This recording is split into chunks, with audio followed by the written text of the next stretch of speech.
उरण तालुक्यातील उरण पूर्व विभागातील गावांना जोडणाऱ्या खोपटा या महत्त्वाच्या रस्त्याच्या काँक्रिटीकरणाच्या कामाला सुरुवात झाली आहे. या रस्त्याचा शुभारंभ यशस्वी उद्योजक पी खार पाटील यांच्या हस्ते श्रीफळ वाढवून करण्यात आले.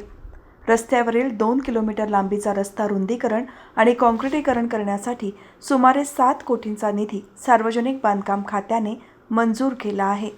उरणच्या सर्वांगीण विकासासाठी उरणचे आमदार महेश बालदी हे पुढाकार घेत असल्याने यावेळी प्रवासी नागरिकांनी त्यांचे आभार मानले.